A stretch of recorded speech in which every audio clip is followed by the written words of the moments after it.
Hello children, welcome back to the English class. In this video we are going to continue the rules of the question tag. Though the rules are too many, it is quite simple, okay? நிறைய rules இருக்க மாதிரி இருக்கும் ஆனால் ரொம்ப simple. You may question that why this question tag is very important to you. கேட்கலாம் எதுக்கு இந்த question tag, எதுக்காக இத்தனை rules பார்க்குறோம் அப்படின்னு நீங்கள் கேட்கலாம். It helps to speak English in a good manner. ஓகேவா? இப்போ நீங்கள் ஒரு கொஸ்டின் இன்னும் நம்ம அழகாக காட்டுறதுக்கு தான் இந்த 1 மார்க் கிராமர்லாம் பார்த்தீங்கன்னா இந்த preposition, compound word, this blending word, clipping word, question tag, it enhance your English. உங்களுடைய இங்கிலீஷ் பேசுகிற விதத்தையே ரொம்ப அழகாக காட்டும். ஓகேவா? Every one can speak English, but only few can speak in a good manner. எல்லாருமே இங்கிலீஷ் பேசலாம், ஆனால் சில பேர் பேசும்போது ரொம்ப நல்லா இருக்கும். ஓகேவா? ஏன் அப்படின்னு பார்த்தீங்கன்னா அவங்க அதிகமாக தே யூஸ் இடியமேட்டிக் எக்ஸ்ப்ரெஷன்ஸ் நிறையா யூஸ் பண்ணுவாங்க, அதுமாதிரி ஃப்ரேசல் வேர்ப் யூஸ் பண்ணுவாங்க. தென் அதுக்கப்புறம் அதிகமாக யூஸ் பண்ணுறது என்னென்னு பார்த்தீங்கன்னா question take. So question take அதிகமாக யூஸ் பண்ணுவாங்க பேசும்போது. For example, if 2 friends are talking together, one is telling that she is looking so beautiful.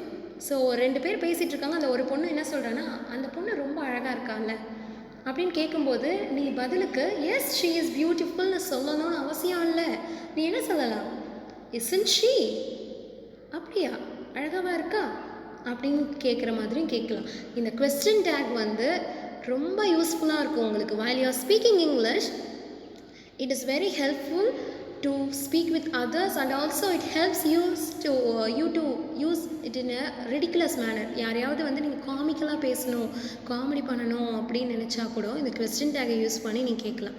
சிம்பிளாக இங்கிலீஷ் வந்து வளன்னு பேசுகிறதுலலாம் இங்கிலீஷோட பியூட்டி கிடையாது. Beauty of English lies in stress and ரித்தம்னு சொல்லுவாங்க. கரெக்டான ஸ்ட்ரெஸ், கரெக்டான ரித்தமிக்காக பேசணும் இங்கிலீஷ். சரியா? we are not foreigner. Okay, we are Indians, and it is not our mother tongue, it's our second language, right? So while you are learning English, you have to learn certain grammar. I'm not asking you to memorize the rules, I'm just asking you to practice it. Okay, that's why day-to-day examples are given here. Okay, unlike active and passive voice, this is very easy. Question tag is very easy. Okay, so be attentive and concentrate on it. Okay, so in this example we are seeing that the statement which holds the negative words, the tag should be in positive.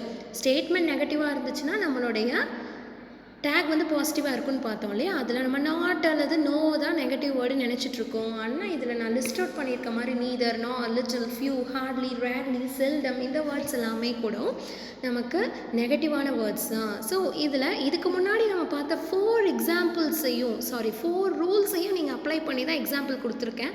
So நல்லா concentrate பண்ணி பாருங்கள் ஒவ்வொரு எக்ஸாம்பிளும். 1 mark grammar தான் உங்களுக்கு இருக்கிறதுலே கஷ்டமாக இருக்கும். 1 mark தான், ஆனால் அந்த 1 மார்க் வாங்குறது அவ்வளோ கஷ்டம். ஆப்ஷன்ஸ் கொடுத்தாங்கன்னா ரொம்ப கஷ்டம். ஆப்ஷன் இல்லைனா கூட இதுதான் ஆன்சர் நம்ம ஃபிக்ஸ் பண்ணி எழுதிடலாம். ஆனால் ஆப்ஷன் கொடுத்தாங்கன்னா இதுவா அதுவான்னு ரொம்ப கன்ஃபியூஷனாக இருக்கும். ஸோ ரூல்ஸை ப்ராக்டிஸ் பண்ணுங்கள், மனப்பாடம் பண்ணாதீங்க. Okay, Anu is not going to come டுடேங்கிறதுல அனு வந்து 3rd person சிங்குலர், அங்கே இஸ்ன்னு கொடுத்துருக்காங்க. ஃபர்ஸ்ட் ரூல் இஸ் ஷீன்னு போட்டாச்சு. அடுத்து my grandmother never smoke, இது நெகட்டிவ் வேர்டு, அதனால ஸ்டேட்மெண்ட் நெகட்டிவில் இருக்குது. ஆனால் ஹெல்பிங் வேர்பே இல்லை, மெயின் வேர்ப் மட்டும்தான் வந்திருக்கு. மெயின் வேர்ப் வந்தாலே நம்ம டூ டிட் டஸ்ஸை வச்சு தான் யூஸ் பண்ணுவோம். எங்கே நம்ம டூ யூஸ் பண்ணுவோம்னா ப்ரெசன்ட் டென்ஸில், டஸ் எங்கே யூஸ் பண்ணுவோம்னா ப்ரெசன்ட் டென்ஸ்லேயே வேர்ப் 1 + s வந்துருந்துச்சுன்னா நம்ம யூஸ் பண்ணுவோம். டிட் வந்து பாஸ்ட் டென்ஸில் யூஸ் பண்ணுவோன்னு பார்த்தோம். அந்த ரூல் தான் இங்கே அப்ளை பண்ண போகிறோம். இங்கே ஸ்மோக்ஸ் அப்படிங்கிற மெயின் வேர்ப் வந்திருக்கு. ஸோ ஸ்மோக்ஸ் அப்படிங்கிறது வேர்ப் 1 + s இருக்கனால நம்மளுடைய ஹெல்பிங் வேர்ப் என்னது இங்கே டஸ். அது கிராண்ட் மதருங்கிறதுனால இங்கே ஷீன்னு கொடுத்துருக்கேன். Sorry for that. Okay, she. Okay, next the cook has no care of its egg. இந்த இடத்துல நான் லாஸ்ட் வீடியோவில் உங்ககிட்ட சொல்லியிருக்கேன், we can apply the do form verb as a helping verb in case of have form verb. have form verb வந்து main வேர்பாக செயல்பட்டுச்சுன்னா, have form verb மட்டும் main வேர்பாக ஒரு சென்டென்ஸில் வந்திருந்தா நீங்கள் do did does தான் யூஸ் பண்ணணும். வேறு எந்த ஒரு வேர்ப் வந்தாலும் பரவாயில்ல, நீங்கள் அதை யூஸ் பண்ணக்கூடாது. have form verb வந்து மெயின் வேர்பாக வந்துருந்துச்சுன்னா நீங்கள் என்ன யூஸ் பண்ணணும்? do did does தான் யூஸ் பண்ணணும். ஸோ இங்கே ஹேஸ் வந்திருக்கு, பக்கத்தில் மெயின் வேர்ப் வராதனால ஹேஸை நான் என்னவா கன்சிடர் பண்ணுறேன்? டஸ்ன்னு வச்சுக்கிறேன். அடுத்தது குக்குங்கிறது தேர்ட் பர்சன் சிங்குலர், அதனால் இட் யூஸ் பண்ணியிருக்கிறேன். Does it. அடுத்த எக்ஸாம்பிள் பாருங்கள். neither Sweta nor Aarti achieve anything, any good habits. So neither Sweta and Aarti வந்து ப்ளூரல், அதனால் கண்டிப்பாக தே தான் வரும். neither or nor வந்திருக்கனால இது வந்து நெகட்டிவ் ஸ்டேட்மெண்ட். அப்போ என் டேக் வந்து பாசிட்டிவில் இருக்கும். இதெல்லாம் ஓகே. இப்போ நான் என்ன கண்டுபிடிக்கணும்? ப்ரொனவுன் கண்டுபிடிச்சிட்டேன், என்னுடைய டேக் பாசிட்டிவாக இருக்குன்னு கண்டுபிடிச்சிட்டேன். அதுக்கப்புறம் என்ன பண்ணணும்? என்னுடைய ஹெல்பிங் வேர்ப் கண்டுபிடிக்கணும். ஹெல்பிங் வேர்ப் எப்படி கண்டுபிடிக்கிறது? இந்த சென்டென்ஸில் எந்த ஒரு ஹெல்பிங் வேர்புமே இல்லை. பி ஃபார்ம் இல்லை, ஹேவ் ஃபார்ம் இல்லை, டூ ஃபார்ம் எதுவுமே இல்லை. அப்போ கண்டிப்பாக மெயின் வேர்ப் இருக்கும். மெயின் வேர்ப் என்ன கொடுத்துருக்காங்க? அச்சீவ்னு கொடுத்துருக்காங்க. ஸோ அச்சீவ்ங்கிறது என்னது? Present tense. ப்ரெசன்ட் டென்ஸ் வந்துச்சுன்னா நம்ம என்ன யூஸ் பண்ணணும்? டூ யூஸ் பண்ணணும். டூ, தே. ஏன் தே யூஸ் பண்ணியிருக்கோம்? ஏன்னா இங்கே 2 பேர் Shweta, Aarthi, 2 person plural கொடுத்துருக்கனால they use பண்ணியிருக்கேன். புரியுதா? அடுத்த ரூல் பாருங்கள். அடுத்த எக்ஸாம்பிள் பாருங்கள். none of your friends like her. none of your friends. நன்னுனாலும் நெகட்டிவ் தான், அதனால் ஸ்டேட்மெண்ட் நெகட்டிவில் இருக்குது. அப்போ என் டேக் வந்து பாசிட்டிவில் இருக்கணும். So your friends like her. இந்த இடத்துலையும் ஹெல்பிங் வேர்ப் எதுவும் வரல, ஆனால் மெயின் வேர்ப் ஒன்று வந்திருக்கு, லைக்னு வந்திருக்கு. V1. அப்போனா என்ன தான் யூஸ் பண்ணுவோம்? டூ தான் யூஸ் பண்ணுவோம். அந்த இடத்துல ஃப்ரெண்ட்ஸுங்கிறது ப்ளூரலில் வந்திருக்கனால ப்ரொனவுன் நான் என்ன யூஸ் பண்ணியிருக்கேன்? தே யூஸ் பண்ணியிருக்கேன். நன் ஆஃப் யூ. நன்னுனாலே வந்து அது வந்து கண்டிப்பாக ப்ளூரல் தான். None of you. ஒருத்தங்க இந்த இடத்துல யூ கொடுத்துருந்தாங்கன்னு வைங்க, none of you, sorry, suppose இந்த இடத்துல யுவர் ஃப்ரெண்ட்ஸுக்கு பதிலாக யூன்னு கொடுத்துருந்தாங்கன்னு வைங்களேன், நீ யூ தானே சிங்குலர் நினச்சி நீ என்ன பண்ணிடக்கூடாது? டூ எதுவும் போட முடியாது. டூ ஹீ, டூ ஷீன்னு போட முடியாது. ஏன்னா யூங்கிறது சிங்குலராகவும் வரும், ப்ளூரலாகவும் வரும். ஸோ சென்டென்ஸை நல்லா புரிஞ்சுக்கோங்க. நன் அப்படின்னு வந்தாலே கண்டிப்பாக பக்கத்தில் வர்றது ப்ளூரல் ஃபார்மாக தான் இருக்கும். சரியா? அடுத்த எக்ஸாம்பிள் பாருங்கள். Kavin shows little care in his studies. Okay, so Kavin shows கொடுத்துருக்காங்க. ஹெல்பிங் வேர்ப் எதுவுமே கிடையாது, ஷோஸ் கொடுத்துருக்காங்க. லிட்டில்ன்ற வேர்டு வந்திருக்கனால நெகட்டிவ் ஸ்டேட்மெண்ட், அதனால் என்னுடைய டேக் வந்து பாசிட்டிவில் இருக்கணும். அடுத்தது என்ன கண்டுபிடிக்கணும்? நம்மளுடைய ஹெல்பிங் வேர்ப் கண்டுபிடிக்கலாம். இங்கே வந்து ஹெல்பிங் வேர்ப் எதுவுமே இல்லை, வெறும் ஆக்ஷன் வேர்ப் வந்து தான் இருக்குது, ஷோஸ் மட்டும் தான் இருக்குது. அதனால் நான் என்ன பண்ணுறேன்? ஷோஸ் எப்படி இருக்குது? Verb 1 + s. அப்போனா என்ன வரணும்? டஸ் வரணும். அடுத்தது கவினுங்கிறது நான் என்ன யூஸ் பண்ணணும்? ப்ரொனவுன் ஹீ யூஸ் பண்ணணும். Does he. ஸோ இது எப்படி சொன்னேன்னு புரிஞ்சுதா? ஸோ இந்த இடத்துல ஃபஸ்ட்டு லிட்டில் வந்திருக்கு, நெகட்டிவ் ஸ்டேட்மெண்ட். அப்போ என் டேக் பாசிட்டிவில் இருக்கணும்னு கண்டுபிடிச்சாச்சு. அதுக்கப்புறம் நம்ம ஒன்று ஹெல்பிங் வேர்ப் கண்டுபிடிக்கணும், ப்ரொனவுன் கண்டுபிடிக்கணும் இல்லையா? ஸோ ஹெல்பிங் வேர்ப் என்னன்னு ஃபஸ்ட்டு பார்த்தீங்கன்னா, இந்த சென்டென்ஸில் ஹெல்பிங் வேர்ப் எதுவுமே இல்லை. அப்போ கண்டிப்பாக மெயின் வேர்ப் ஏதாவது இருக்கும். மெயின் வேர்ப் என்னன்னு பார்த்தீங்கன்னா ஷோஸ்ன்னு கொடுத்துருக்காங்க. ஷோஸ் அப்படின்னா அது என்ன ஃபார்மில் இருக்குது? ஷோங்கிறது வேர்ப் 1, பக்கத்தில் என்ன இருக்குது? எஸ். வேர்ப் 1 + எஸ்னாலே நீங்கள் டஸ்ன்னு யூஸ் பண்ணணும் ரூலில். அப்போ என்னுடைய ஹெல்பிங் வேர்ப் கண்டுபிடிச்சிட்டேன், டஸ். இங்கே நீங்கள் டஸ்ன்ட்டுன்னு போட்டால் கரெக்டாக? தப்பு. ஏன்னா நம்மளுடைய ஸ்டேட்மெண்ட் நெகட்டிவில் இருக்குது, அப்போ நம்ம டேக் பாசிட்டிவில் இருக்கணும். ஓகே, அடுத்தது நான் என்ன கண்டுபிடிக்கணும்? டஸ் போட்டாச்சு, என்னுடைய ஸ்டேட்மெண்ட் பாசிட்டிவில் இருக்கணும்னு கண்டுபிடிச்சாச்சு. அதுக்கப்புறம் என் ப்ரொனவுன் கண்டுபிடிக்கணும். கவினுங்கிறது பாய் இல்லையா? அப்போது அவனுடைய ப்ரொனவுன் என்னது? ஹீ. நீங்கள் கவின்னே போட்டிங்கன்னா தப்பு. நெக்ஸ்ட் எக்ஸாம்பிள் பாருங்கள். few planets can be seen. சில பிளானட்ஸை மட்டும்தான் நம்மளால் பார்க்க முடியும். ஸோ பிளானட்ஸுங்கிறது வந்து என்னது? ப்ளூரல். இங்கே வந்து சீனுன்னு கொடுத்துருக்காங்க பாருங்கள், கேன் பி சீன். ஸோ இந்த இடத்துல அவங்களே ஹெல்பிங் வேர்ப் கொடுத்துருக்காங்க, கேன் பி சீன். சீனும் கொடுத்துட்டாங்க, வேர்பும் கொடுத்துட்டாங்க, வேர்ப் 3 அது. சரியா? கேனுங்கிற ஹெல்பிங் வேர்பும் கொடுத்துட்டாங்க. அப்போ நம்ம என்ன பண்ணணும்? ஹெல்பிங் வேர்ப் ஒன்று இருந்துச்சுன்னா கண்டிப்பாக ஹெல்பிங் வேர்ப் தான் போடணும். நீ இது வரைக்கும் பார்த்த எக்ஸாம்பிளில் மாடல் ஆக்சிலரி வச்சு அவ்வளோவா எக்ஸாம்பிள் வந்திருக்காது. அதனால் நீ மாடல் ஆக்சிலரி கேட்டாங்கன்னா மாடல் ஆக்சிலரி ஹெல்பிங் வேர்ப் இல்லைன்னு நினச்சிக்காத. மாடல் ஆக்சிலரியுமே கொஸ்டின் டேக்கில் ஹெல்பிங் வேர்ப் தான். மாடல் ஆக்சிலரியும் ஹெல்பிங் வேர்ப் தான். ப்ரைமரி ஆக்சிலரி, செகண்டரி ஆக்சிலரின்னு சொல்லுவாங்க. இதெல்லாம் செகண்டரி ஆக்சிலரி. மாடல் ஆக்சிலரி வந்து செகண்டரி ஆக்சிலரி. சரியா? ப்ரைமரி ஆக்சிலரினா கண்டிப்பாக அந்த ஆக்சிலரிஸ் இருந்தால் தான் நம்மளால் ஒரு சென்டென்ஸை மேக் பண்ண முடியும். செகண்டரி ஆக்சிலரிஸ் வந்து கொஸ்டின் ரைஸ் பண்ணுறதுக்கு யூஸ் பண்ணிக்கலாம். சரியா? ஸோ இந்த சென்டென்ஸில் பிளானட்ஸ்ன்னு கொடுத்துருக்கனால இது ப்ளூரல். அடுத்தது இங்கே வேர்பும் இருக்குது, சீனுங்கிற வேர்ப் 3யும் இருக்குது, கேன் அப்படிங்கிற ஹெல்பிங் வேர்பும் இருக்குது. அப்போ ஹெல்பிங் வேர்ப் இருக்கும்போது நம்ம என்ன தான் யூஸ் பண்ணிக்கணும், ஹெல்பிங் வேர்பை தான் யூஸ் பண்ணிக்கணும். அதனால் அது மட்டும் இல்லாமல் ஃபியூன்ற வேர்டு இருக்கனால இது நெகட்டிவ் ஸ்டேட்மெண்ட்டில் இருக்குது. அப்போ என் டேக் பாசிட்டிவில் இருக்கணும். அப்போது நான் என்ன பண்ணுறேன், கேன் அவங்களே கொடுத்துட்டாங்க, கேன் இது நெகட்டிவில் இருக்குது, அதனால் நான் இங்கே வந்து கெனாட்டும் போடக்கூடாது. ஸோ கேன் மட்டும் போட்டாச்சு. பிளானட்ஸுங்கிறது ப்ளூரலில் இருக்கனால என்னுடைய ப்ரொனவுன் என்னது, can they, question mark, full ஸ்டாப்பில் கொஸ்டின் மார்க். ஓகே, புரியுதா? ஸோ இப்போது இந்த 5th எக்ஸாம்பிள் இந்த ரூல்லையே நீங்கள் என்ன புரிஞ்சுருப்பீங்கன்னா, ஸ்டேட்மெண்ட் நெகட்டிவாக இருக்கிறதுனா நோ, நாட் அல்லது நோ மட்டும் கிடையாது. இந்த ஹெல்பிங் இந்த மேலே சொல்லியிருக்கிற எல்லா வார்த்தைகளுமே நெகட்டிவான வார்த்தைகள் தான். இது இருந்தாலே நீங்கள் என்ன பண்ணணும், ஸ்டேட்மெண்ட் நெகட்டிவில் இருக்குன்னு புரிஞ்சுக்கிட்டு டேகை பாசிட்டிவில் எழுதணும்.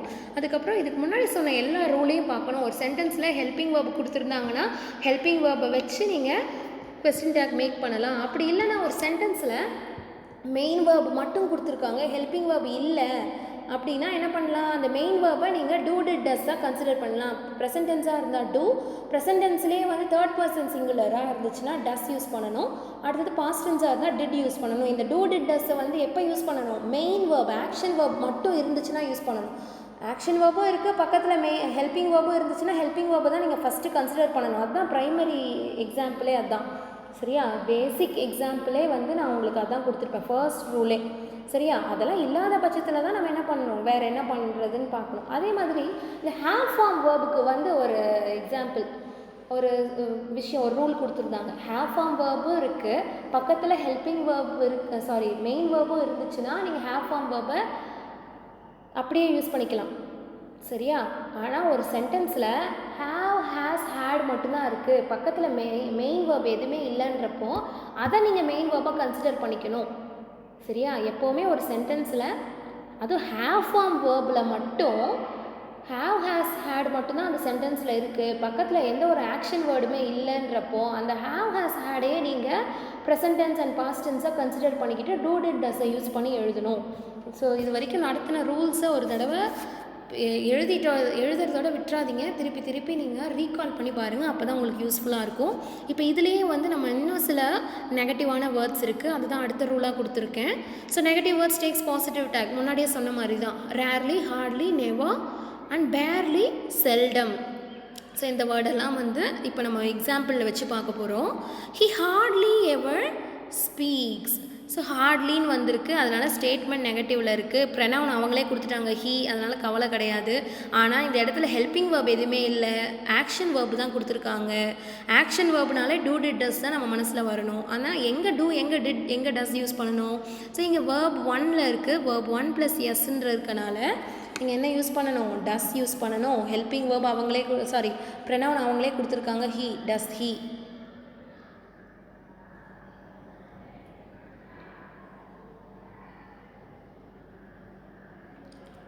அடுத்த எக்ஸாம்பிள் பாருங்கள், they rarely eat in restaurants. Okay, தேங்கிற ப்ரொனவுன் அவங்களே கொடுத்துட்டாங்க, ரேருங்கிறது நெகட்டிவ் ஸ்டேட்மெண்ட், அப்போ டேக் வந்து பாசிட்டிவில் இருக்கணும்.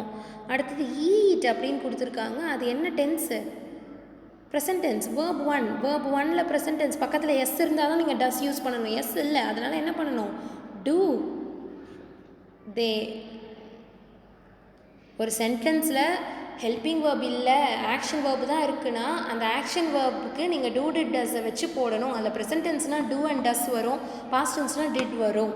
ஓகேவா, அடுத்தது பாருங்கள், அடுத்த example, they rarely lose the points. Rarely இதுவும் நெகட்டிவ், எப்போயாவது தான் அவங்க பாயிண்ட்ஸை வந்து தொலைப்பாங்க, பாயிண்ட்ஸ் எடுக்க மாட்டாங்க, அப்போ இந்த ரேர்லி. ஸோ ரேர்லின்னு வந்திருக்கனால நம்மளுடைய ஸ்டேட்மெண்ட் நெகட்டிவில் இருக்குது, நம்ம டேக் வந்து எப்படி இருக்கணும், பாசிட்டிவில் இருக்கணும். ஸோ இங்கே வந்து லூஸ் அப்படின்னு கொடுத்துருக்காங்க இல்லையா, அது வேர்ப் 1. லாஸ்ட் அப்படின்னா தான் அது வேர்ப் 2. சரியா, இங்கே லூஸ்ன்னு தான் கொடுத்துருக்காங்க, அதனால் இது என்னது, டூ. அடுத்தது தேங்கிற ப்ரொனவுன் அவங்களே கொடுத்துட்டாங்க, டூ, தே. அடுத்த எக்ஸாம்பிள் பாருங்கள், ஹி ஹார்ட்லி எவர் ஸ்பீக்ஸ். அவன் எப்போயாவது தான் பேசுவான். எப்போவுமே பாருங்கள், ஒரு சென்டென்ஸில் ஹீ, ஷீ, இட் வந்தாலே கண்டிப்பாக அது ஒன்று டஸ் வந்திருக்கும், இல்லைன்னா ஹேஸ் தான் வந்திருக்கும். இங்கே பாருங்களேன், ஸ்பீக்ஸ்னு வந்திருக்கு, கண்டிப்பாக வேர்ப் 1 + எஸ்னாலே நமக்கு டஸ் தான். டஸ். அடுத்தது ஹீன்னு அவங்களே கொடுத்துட்டாங்க. சாரிம்மா, நான் இங்கே தேன்னு கொடுத்துருக்கேன், சாரி. Does he. ஓகே, இந்த தே அடிச்சிருங்க. இங்கே ஹீங்கிற ப்ரனவுன் தான். ஹீ ஹார்ட்லி எவர் ஸ்பீக்ஸ், அதனால் டஸ் ஹீ சேஞ்ச் பண்ணிக்கோங்க. 2 மிஸ்டேக் சொல்லியிருக்கேன் ஒரு இதில் வந்து. ஸோ ஒரு ரூலில் வந்து ஒரு எக்ஸாம் ஹீன்னு கொடுத்துருப்பேன், கிராண்ட் மதருக்கு அதை ஷீன்னு மாற்றிக்கோங்க. ஸோ இந்த ரூலில் வந்து தேன்னு கொடுத்துருப்பேன், அதை ஹீன்னு மாற்றிக்கோங்க. சரியா? சப்போஸ் பை சான்ஸ் நான் ஏதாவது தப்பாக டைப் பண்ணியிருந்தாலும் நான் ரூல்ஸ் சொல்லும் போது நான் உங்களுக்கு கரெக்டாக எக்ஸ்பிளைன் பண்ணியிருப்பேன். ஸோ நீங்கள் வந்து கரெக்டாக ரீசெக் பண்ணிக்கோங்க. ஓகேவா? No one is perfect in English. Okay, because it is a second language for me also. Okay, if by mistaken, if I done any mistake while I am teaching, let me know that. Okay, so can you understand these rules? இன்னொரு தடவை பார்த்துடலாமா இந்த rule? So இந்த 5th and 6th ரூலில் ஒன்றும் இல்லை, சென்டென்ஸில் நெகட்டிவான words இருந்துச்சுன்னா நம்ம என்னெல்லாம் பண்ணணும்னு சொல்லி பார்த்தோம். ஸோ அதில் சென்டென்ஸில் நெகட்டிவான வேர்ட்ஸ் இந்த neither, nor, not, none, never, little, few, hardly, rarely, barely, seldom இதெல்லாம் இருந்துச்சு அப்படின்னா நீங்கள் டேக் வந்து பாசிட்டிவாக இருக்கணுங்கிறது ஒரு ரூல். அதுக்கப்புறம் என்ன மெயினாக இது வரைக்கும் நம்ம பார்த்த ரூல்லாம் என்னன்னு பார்த்தீங்கன்னா, ஒரு சென்டென்ஸில் ஹெல்பிங் வேர்பும் இருக்குது, மெயின் வேர்பும் இருக்குன்னா நீங்கள் ஹெல்பிங் வேர்பை தான் நீங்கள் டேகுக்கு எடுத்துக்கணும். அடுத்த ரூல், ஹெல்பிங் வேர்ப் இல்லை மெயின் வேர்ப் மட்டும்தான் இருக்குன்னா அந்த மெயின் வேர்புக்கு டூ டிட் டஸ்ஸை வச்சு நீங்கள் டென்ஸை வச்சு நீங்கள் எழுதணும். அடுத்தது ஹேவ் ஃபார்ம் வேர்பை வச்சு பார்க்க போகிறோம்.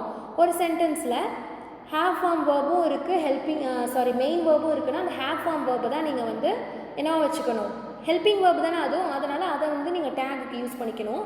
ஆனால் மெயின் வேர்ப் இல்லை, ஆக்ஷன் வேர்ப் இல்லை, ஆனால் ஹேவ் ஃபார்ம் வேர்ப் மட்டும்தான் இருக்குது அப்படிங்கிறப்போ அந்த இடத்துல ஹேவ் ஃபார்ம் வேர்புக்கு மட்டும் ஒரு புது ரூல் என்னென்னா, ஹேவ் ஃபார்ம் வேர்பை நீங்கள் மெயின் வேர்பை கன்சிடர் பண்ணிக்கிட்டு டூ டிட் டஸ் யூஸ் பண்ணி எழுதணும்னு பார்த்தோம். அடுத்தது நெகட்டிவ் ஸ்டேட்மெண்ட், நெகட்டிவ் வேர்ட்ஸ் இருந்துச்சுன்னா நம்ம என்ன பண்ணணும்னு பார்த்தோம் இல்லையா? மீதி ரூல்ஸை வந்து அடுத்தடுத்த வீடியோவில் பார்க்கலாம். தேங்க்யூ, கீப் ஆன் வாட்சிங்.